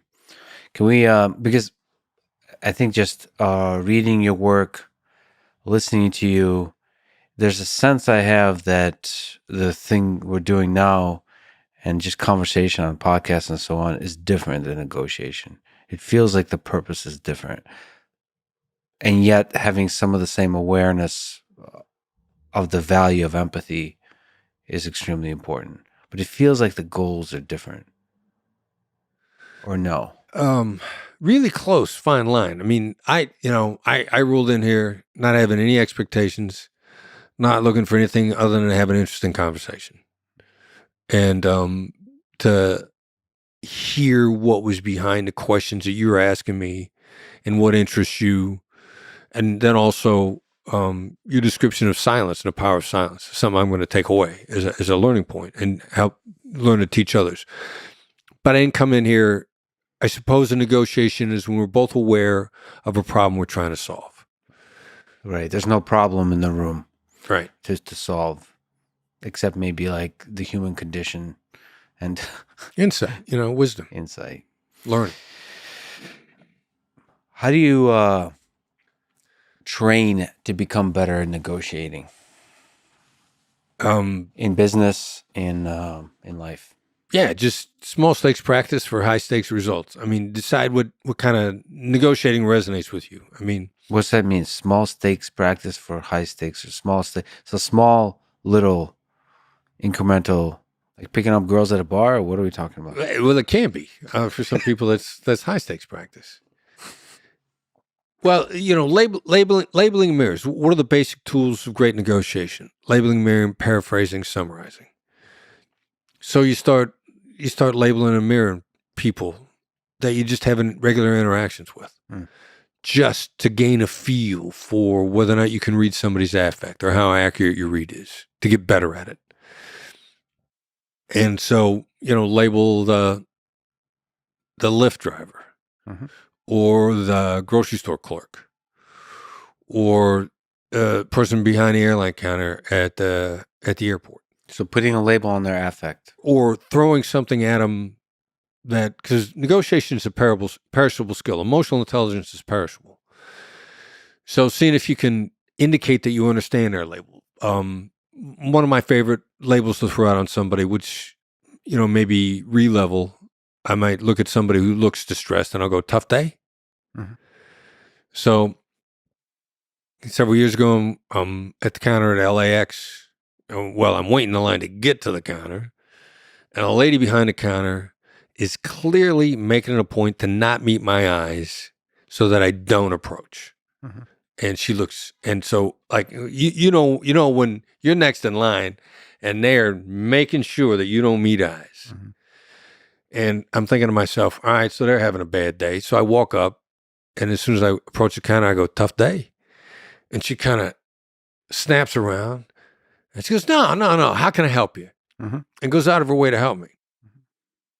Now I'm practicing, but I also know it made her feel better.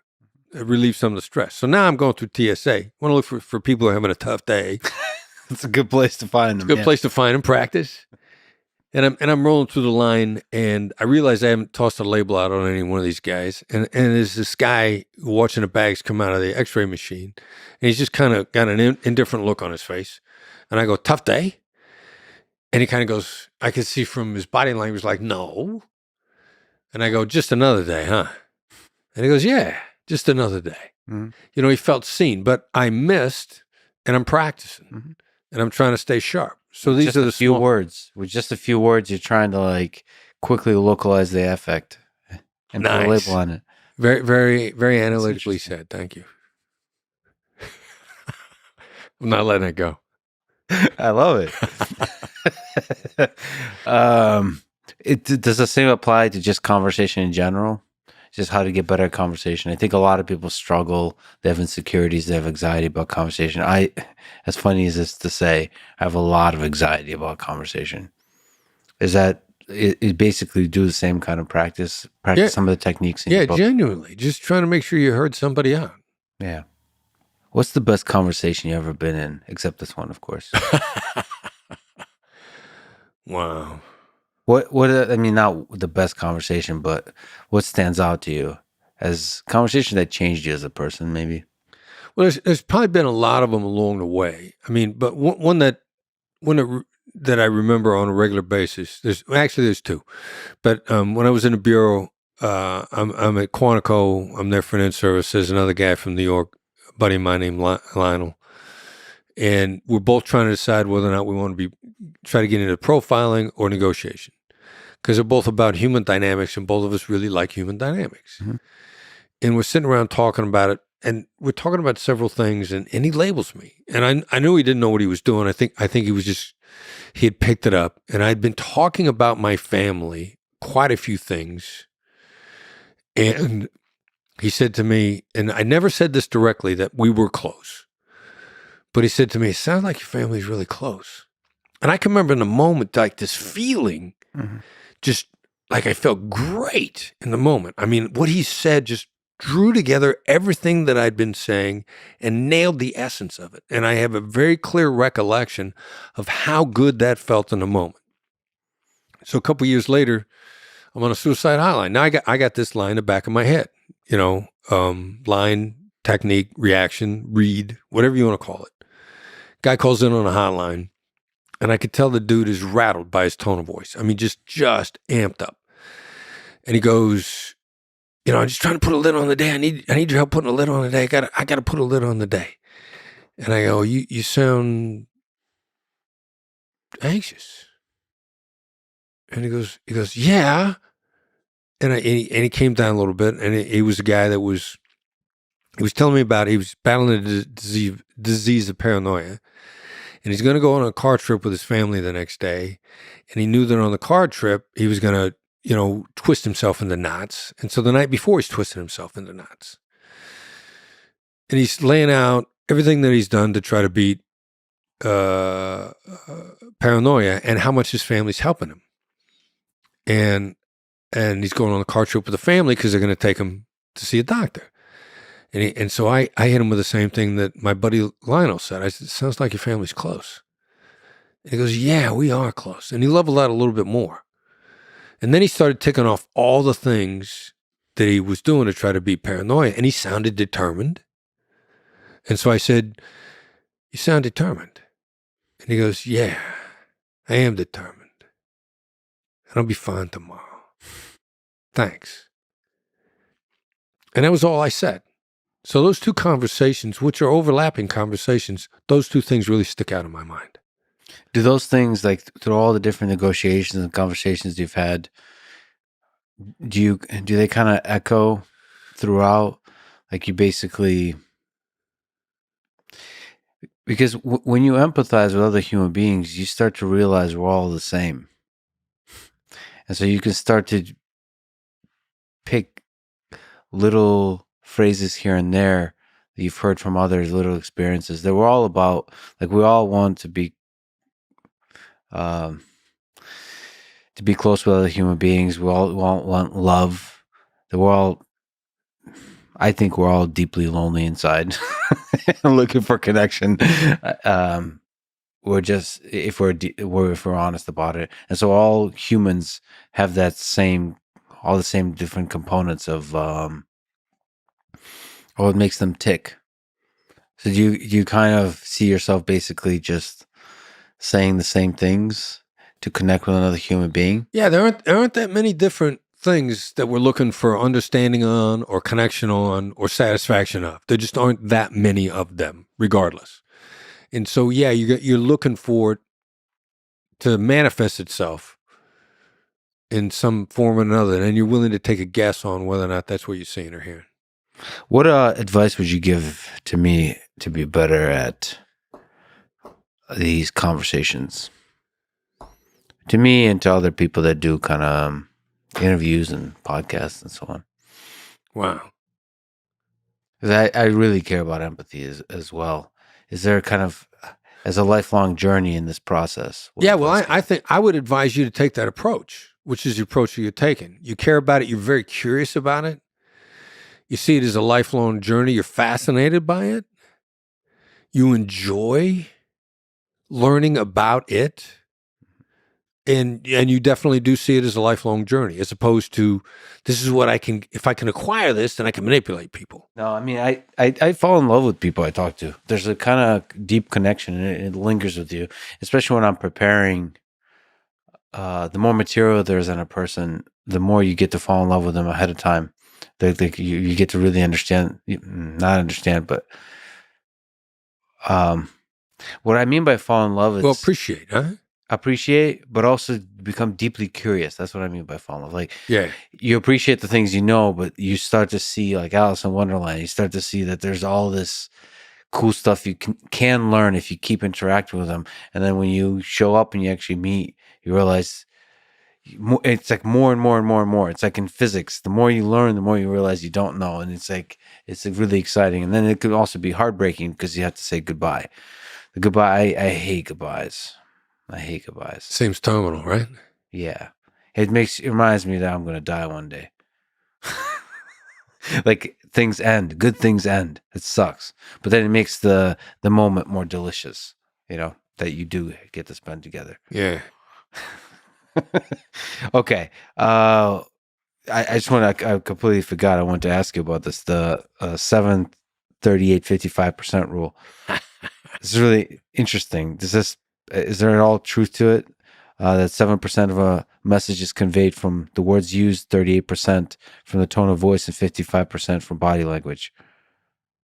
Is there really truth to that? All right. So Albert Mehrabian, I think is the name of the UCLA professor that originally proposed the 7-38-55 ratio and discussed it in terms of that it wasn't the message, but how much he called it liking. Mm-hmm. Like, are you not that the meaning is coming across, but you're liking of the message. And so it's been extrapolated heavily by people like me to this meaning of the meaning in 73855, from liking to the meaning. What I've seen regularly is people that communicate verbally, if they're speakers, Tony Robbins, 73855 guy, he throws a ratio out there. Go, that's it exactly. That's exactly how the message comes across. This is how we got to balance it. This is how we got to do it. Those that communicate principally in writing, the meaning of the words are much more important to them. Mm-hmm. So they're deeply uncomfortable with 7 being the words. Because the content, the words, the meaning of the words. When you're writing, it's so important that you hate to poo-poo it that way. Yeah. So I first of all, 1,000% believe it's an accurate ratio. But the real critical issue is not what the ratio of those 3 things are. It's what's the message when they're out of line. Like, what's the message when the tone of voice is out of line with the words? Like, it don't matter what your ratio is. You got a problem if their tone does not match their words. And that's hard to really put a measure on exactly. Even in writing, there's a tone. I mean, it's not just, even in writing, it's not just the words. There's the words, but there's like a style underneath the whole thing. Right. And there's something like body language, the presentation of the whole thing. I mean, I'm a big fan of constraint mediums of communication, which writing is, or voice, like Clubhouse. There's a personality to a human being when you just hear their voice. It's not just, you could say it's the tone of voice, but there's like, you can like, what is it? The imagination fills in the rest. Like when I'm listening to somebody, I'm like, I'm imagining some amorphous being, right, doing things. When they get angry, I'm imagining anger. I don't know what exactly I'm visualizing. And so you made me think of a funny story because we were talking about your buddy Elon before. Yeah. And I told you, about, that I'd interacted with some of the senior executives. So I know that they love working with him, and I think he's an interesting guy, and they realize that he can be funny and he jokes around. Yeah. So they're telling me they're on this conference call, just words, and a guy on the other end of the line says something, that was wrong but wasn't bad. Yeah. And so they said they're on a phone, and Elon goes, "You're fired," and then everybody in the room with him can see that he's joking. Yeah. But the person on the other side can't, and they're all going away. Wait. They can't see your look on your face right now. You got to stop. Because the guy on the other side is dying right now. He doesn't realize you're joking. Yeah. So there were the words and the tone of voice, but it lacked the visual to go with it. Nevertheless, it was probably funny. I'm sure it was very funny at the time. Maybe not to him. Just as interesting to ask you, I don't know if you're following along the developments of large language models. There's been something called ChatGPT. There's just more and more sophisticated and effective and impressive chatbots. Essentially, they can talk, and they're becoming more and more human-like. Right. Do you think it's possible in the future that AI will be able to be better negotiators than humans? Do you think about that kind of stuff? Well, so definition of better or versus less flawed. Like they're chatbots have been out there for a long time, and probably about 5 years ago now, a company approached us because they were doing a negotiation chatbot. And they said 2 things. First of all, I said, why are you talking to us? I said, well, in point of fact, we already spoke to the people that are teaching, quote, the Harvard methodology. Mm-hmm. And, the rational approach to negotiation just doesn't work. The rational approach just does not work. Our chatbots are not getting anywhere. But we're showing in around about 80% of the interactions, a higher success outcome with these chatbots. And they showed me what they were doing, and it was still a lot deeply flawed emotional intelligence-wise. But the reason why that they were having higher success rates is the chatbots were never in a bad mood. And you could reach out for a chatbot in the middle of the night. So if you were talking to somebody that was never upset and was always available, then you're going to have a higher success rate. Negotiations go bad when people are in a negative frame of mind.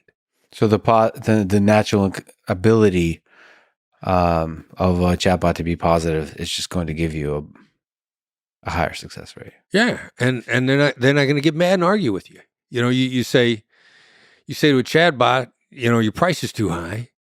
Chatbot is designed to come back with a smiley face. Yeah. You say to a person, your price is too high. They go, how dare you? I'm trying to make a living. You know, they're going to go off the deep end. Unfortunately or fortunately, I think the way chatbots are going now, they will come back negative because they're becoming more and more human-like. That's the whole point. Right. To be able to pass the Turing test, you have to be negative. You have to be an asshole. You have to have boundaries. You have to be insecure. You have to have some uncertainty. Well, it's the difference between having boundaries and being negative. Like I can, like if you throw a proposal to me, you know, before I say no, I'm going to say, look, I'm sorry, that just doesn't work for me. I'm going to set up a real clear boundary without being negative. Sure. So, and a lot of people really struggle with setting boundaries without being negative, without name calling, without indignation, without getting upset. But see, when you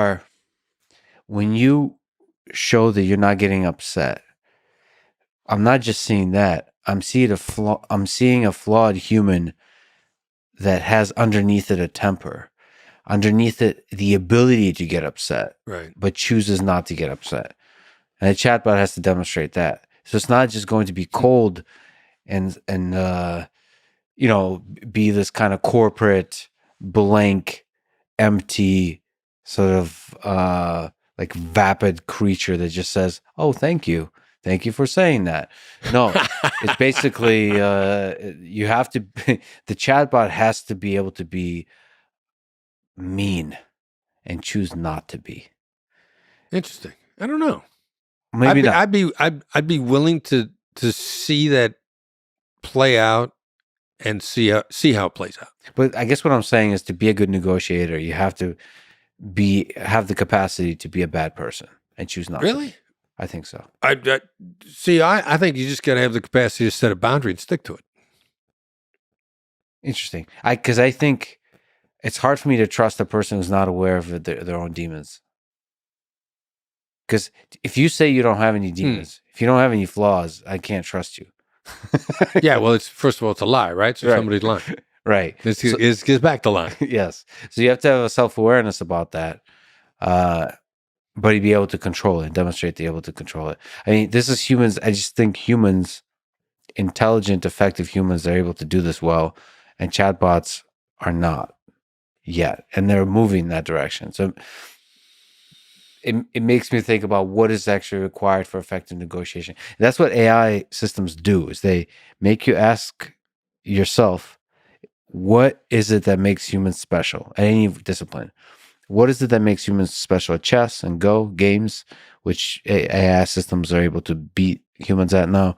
What is it that makes them effective at negotiation? What does it make them effective at something that's extremely difficult, which is navigating physical spaces? So doing things that we take for granted, like making yourself a cup of coffee, is exceptionally difficult problem for robots. Yeah. Because of all the complexities involved in navigating physical reality. We have so much common sense reasoning built in, just about how gravity works, about how objects move, what kind of objects there are in the world. It's really difficult to describe because it all seems so damn trivial, but it's not trivial. Right. Because a lot of that we just learn as babies. We keep running into things and we'll learn about that. And so AI systems help us understand what is it that makes humans really, what is the wisdom we have in our heads. And negotiation to me is super interesting because negotiation is not, it's about business. It's about geopolitics. It's about running government. It's basically negotiating the different policies, different bills and programs and so on. How do we allocate money? How do we reallocate resources? All that kind of stuff. That seems like AI in the future could be better at that. But maybe not. Maybe you have to be a messy, weird insecure, uncertain human and debate each other and yell at each other on Twitter. Maybe you have to have the red and the blue teams that yell at each other in the process of figuring out what is true. Maybe AI systems will not be able to do that.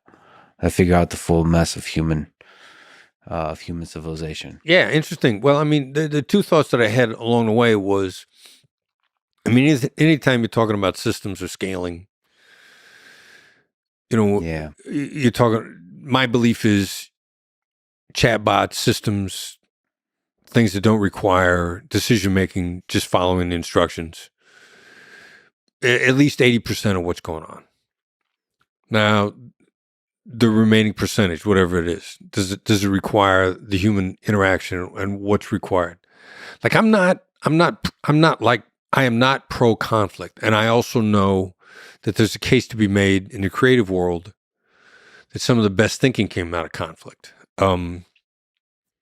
Reading interviews of Bono, U2, their admiration for some of the Beatles' best music came when they were fighting with each other. And the song One, Octoon, which is, I believe, from the album Octoon Baby, those guys were fighting. I mean, they were on the verge of breaking up. And their appreciation that conflict could create something beautiful. And then when I was in the crisis negotiation unit, my last 7 years in the FBI, there was a guy that named Vince, brilliant dude, brilliant negotiator. And he and I used to argue all the time. And then when we had a change in the guy who was in charge, took me off to the side. And he's like, I can't take you and Vince fighting all the time. And I said, well, I got news for you. I think we come up with much better stuff as a result of our battles. And he said, Vince said the same thing to me. Yeah. And I'm like, so if we don't have a problem fighting, why do you have a problem with it? Yeah. But, there is something there that sometimes the most difficult insights, you rack your brains as to why someone is so dug in on something that you think is so wrong. Yeah, maybe there's something to it. I think there's something to it. There's something about conflict, even drama, that might be a feature, not a bug of our society. Interesting. Do you think there will always be war in the world? Yeah. So there will always be a need for negotiators and negotiating. Well, as it turns out. Why do you think there will always be war? What's your intuition about human nature there? Yeah, just because we're basically 75% negative, and then, for lack of a better term, I call it 2 lines of code. Like somewhere when we were little, somebody planted in 2 lines into our head. We don't know when it got in there, but somebody said something to us that stuck. And there are a lot of people that had some really negative garbage dumped in their brain when they were little. And just based on the numbers, what kind of opportunity they were given afterwards, did they ever have an epiphany moment when they genuinely believe they can get themselves out of it? Like, what is it? One of Joe Dispenza's book is Breaking the Habit of Being Yourself. Yeah. Like, how do you get at that 2 lines of code that either mean or well-intentioned but stupidly speaking adult said to you at the wrong moment and planted in your brain? Like, the chances of everybody on Earth getting that out of, even a majority of people on Earth getting that out of their heads is really small. What advice would you give to a young person today about how to have a career they could be proud of, or a life? Maybe somebody in high school, college, trying to figure out their way in this world. Yeah, it's probably a take on a cliche of do what you love. But if you figure out your ideals and pursue your ideals and stick to them when it costs you. Like a guy I admire very much, Michael Mogill, runs this Operation Crisp video in Atlanta. In one of his talks, he would say, core values are what you stick to that costs you money. Mm-hmm. It's not a value that really matters to you unless it's costing you. And stick to your values. Now, when I was in the FBI, I worked really hard at, the number one core mission of the FBI is to protect and defend the American people. So I could pursue that value at all times, which I did, or I could follow the rules. You don't have time to do both. When did you know you found what you love? Like, when did you fall in love with whatever this process is that is negotiating?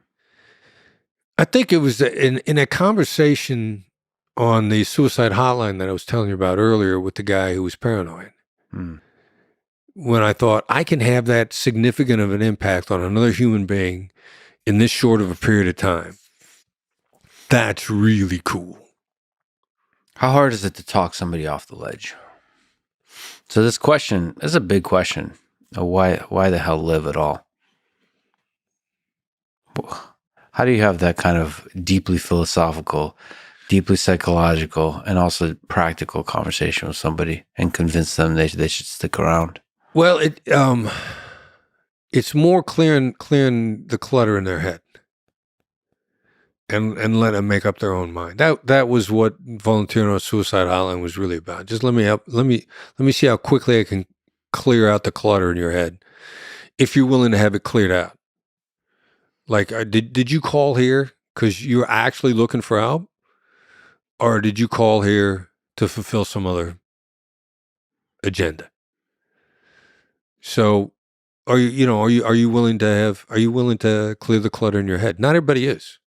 So once you clear out the clutter, there's at least somewhat hopeful chance that you'll continue for another day. Yeah, and like if you step back, like very few people that commit suicide physically are up against it that hard.